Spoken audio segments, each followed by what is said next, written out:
Nandito si Jane para ma-share yung kanyang journey sa cervical cancer. Hi po.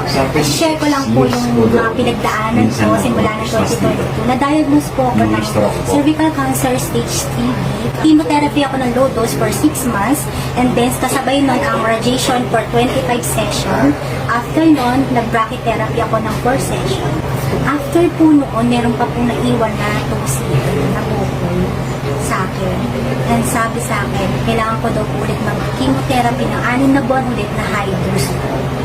After po ng 6 months na chemotherapy ako, meron pa din po, hindi pa rin po natanggal yung bukol na andun pa rin po. Sabi po ng doktor, operahan na po, total hysterectomy po.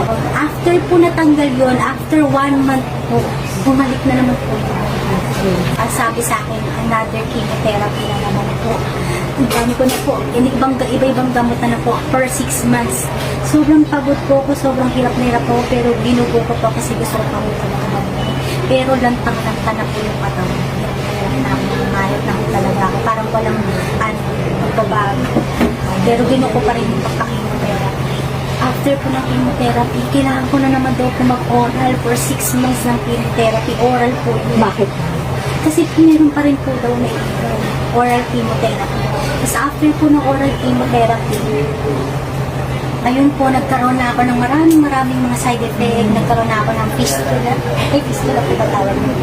Kailangan ko na magkaroon ng colostomy bag kasi nagkaroon na ako ng problema sa pagdumi at saka sa pag-ibig. Kaya nilagyan na ako ng colostomy bag. So, kailangan ko na naman daw po magpa-chemo. Ang option na lang ng chemo na hindi ko nagagamit ay yung pinakamalakas na chemotherapy, yung na-admit ko. Kailangan ko gawin yun, ma-admit. Ang ano daw po, sinabihan ako ng doktor, yun daw po ay maraming hindi nakakaya. Kasi po na-admit, halos yun daw po yung pantog, yung gano'n po.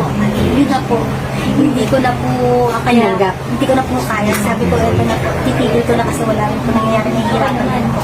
Tapos ayun po, nakita ko kasi ito, Charlie, sa Facebook kayo, nanginginig ako. Kasama yung katawan ko pag sinubukan ko po. pagkatapos ko Hindi po na-injection. talaga gumanda yung katawan ko. Sobrang payat ko po.